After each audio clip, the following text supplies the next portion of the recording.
राजेश आसनानी जी जो जयपुर से पधारे हैं। आप senior assistant editor new Indian express से हैं।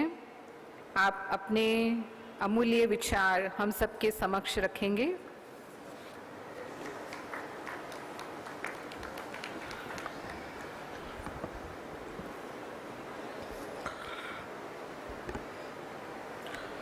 प्रोफेसर डॉक्टर इटिकॉन वठाना, प्रिया शर्मा जी, शीना चौहान जी,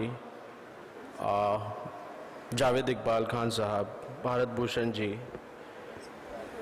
बीके कानन बहन, लता बहन, सुषमा दीदी और तमाम गणमान्य लोग जो यहाँ मौजूद हैं, डॉक्टर सतीश गुप्ता जी, आप सभी का मैं अभिनंदन करता हूँ। और लारिसा लुस्टा का जो प्रेजेंटेशन रहा उनके लिए वो बधाई की पात्र हैं।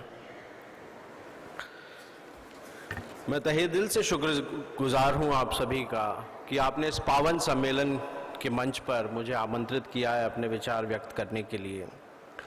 मैं पिछले 3 सालों से इस कार्यक्रम को देख रहा हूँ, हालांकि मैं पिछले कई सालों से यहाँ आता रहा हूँ, लेकिन इस बार इस कार्यक्रम की जो एक विशालता है वो मुझे इस बार काफ़ी अपील किया है। पहली बार वाइस प्रेसिडेंट ऑफ इंडिया, अनेक केंद्रीय मंत्री, गवर्नर ऑफ राजस्थान, इन तमाम लोगों ने जो भरी भूरी प्रशंसा की है संस्था के काम की, संस्था के इतनी लंबी मेहनत को एक तरह से मोहर लगाई है, उसके लिए मृत्युंजय भाई, उनकी टीम और पूरा ब्रह्मा कुमारी परिवार बधाई का पात्र है। मैं उन सबको बधाई देता हूँ। यह मधुबन पूरी दुनिया के करीब 8,000 केंद्रों के जरिए अपनी खुशबू बिखेर रहा है। एक ऐसा बीज जो दादा लेखराज ने 82 साल पहले बोया था, आज वटवृक्ष बनकर अध्यात्म का आलोक पूरे दुनिया में जगा रहा है। न केवल अध्यात्म बल्कि समाज सेवा के क्षेत्र में भी संस्था के जो 19 विंग जन जागृति का काम कर रहे हैं और लोगों की ज़िंदगी को सुधारने का काम कर रहे हैं, अपनी सामाजिक जिम्मेदारी निर्वाह कर रहे हैं, उसके लिए ये संस्था बधाई का पात्र है। मैं राजस्थान से आता हूँ, मीडिया में हूँ। अभी हाल ही पिछले 20 सालों से मैं देश के अलग अलग न्यूज़ चैनल्स में मैंने काम किया है। अब एक दैनिक अखबार के लिए काम करता हूँ। अभी इस संस्था ने मारो राजस्थान समृद्ध राजस्थान नाम का एक बहुत बड़ा कैंपेन राजस्थान में चलाया और उसके लिए पूरे 33 जिले जो थे राजस्थान में, वहाँ जाकर लोगों को जागृत किया। जो सामाजिक बुराइयां हैं उनके खिलाफ, पर्यावरण संरक्षण के लिए, जल संरक्षण के लिए, हेल्थ के लिए। तो ये बहुत बड़ा काम है जो संस्था अध्यात्म के साथ साथ सामाजिक क्षेत्र में कर रही है। इसके लिए जो राजस्थान की टीम है, जो यहाँ पे जो लोग हैं, वो बधाई के पात्र हैं।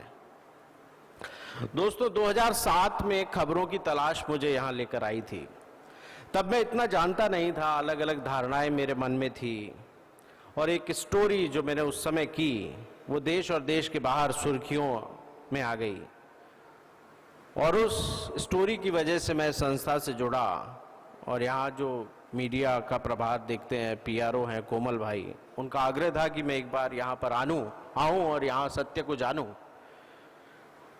और उनके आग्रह पे मैं एक बार यहाँ पर आया था 2007 में और ये मेरी खुशनसीबी थी कि उन दिनों में शिवानी बहन से मेरी यहाँ मुलाकात भी हुई।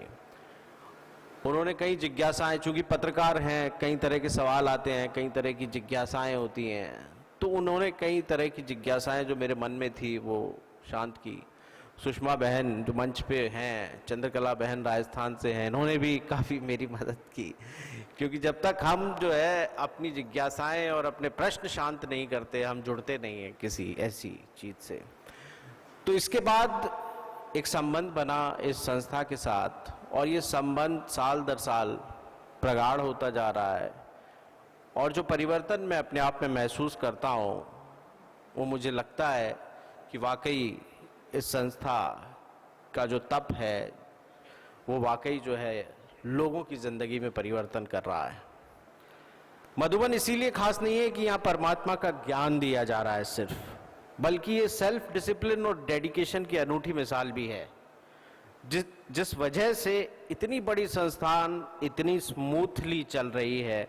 वो आप आए हैं, आप भी देखते हैं किसी के चेहरे पे कोई स्ट्रेस नहीं है और हर आदमी 24 घंटे लगा हुआ है एक मुस्कुराहट के साथ। यहाँ प्रैक्टिकल एग्जीक्यूशन है ज्ञान और मेडिटेशन का। यहाँ लोगों को परमात्मा की फ्रीक्वेंसी से इंट्यून करने की कला सिखाई जाती है, उसके गुणों को धारण करने का प्रैक्टिकल ज्ञान दिया जाता है और महिला सशक्तिकरण की अभूतपूर्व मिसाल बन चुकी है ये संस्था।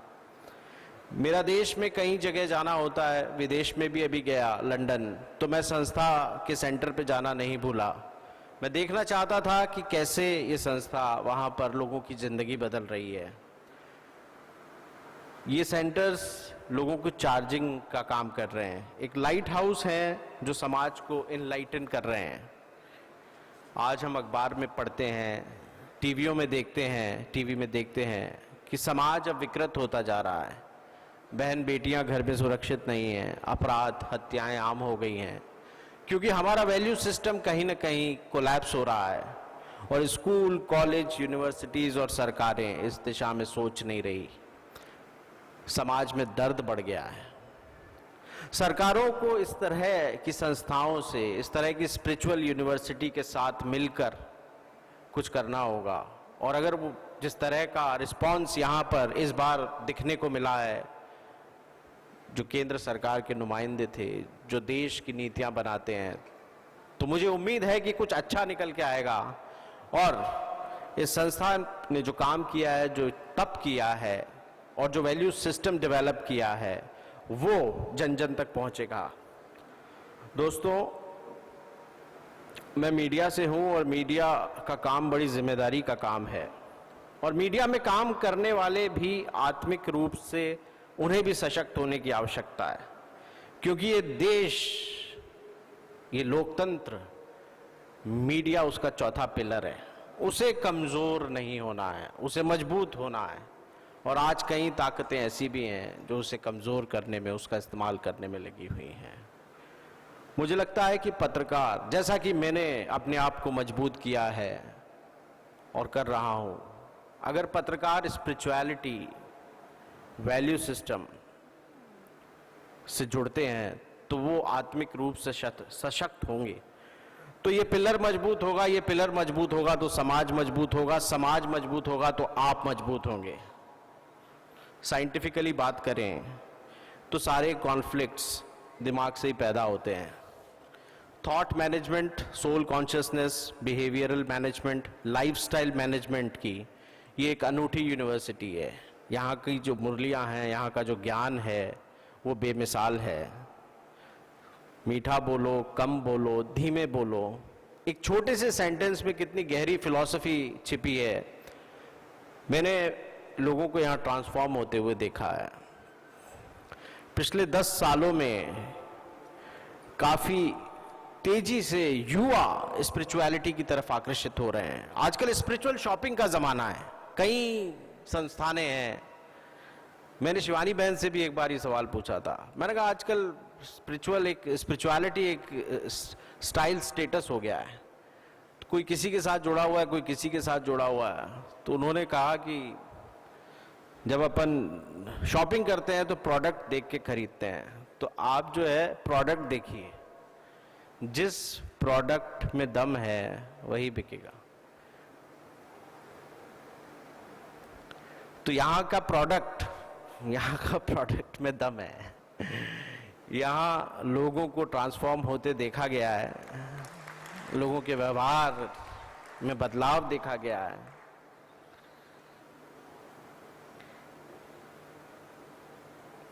और मुझे खुशी है कि जिस तरीके से देश के गणमान्य लोगों ने इस संस्था के कामकाज की सराहना की है, यहाँ के बहनों ने जो तप किया है उसकी सराहना की है, उस पर मोहर एक तरह से लगाई है। ये संस्था दुनिया को खूबसूरत बनाने में, समाज को खूबसूरत बनाने में घर को खूबसूरत बनाने में, आपसी रिश्तों को में मधुरता लाने का जो काम कर रही है, उसके लिए ये संस्था बधाई की पात्र है। और इसी के साथ मैं कुछ पंक्तियों के साथ मैं अपनी बात समाप्त करता हूं। और मुझे उम्मीद है कि ये संस्था ये काम बढ़ाएगी, अपना मिशन बरकरार रखेगी और इस दुनिया को एक खूबसूरत जगह, एक और खूबसूरत बनाने में अपना सहयोग करेगी। मैंने बात यही सुनी किसी से, बाबा से ये ना कहो कि मेरी मुश्किल बड़ी है, मुश्किलों से कहो कि मेरा बाबा बड़ा है। Thank you.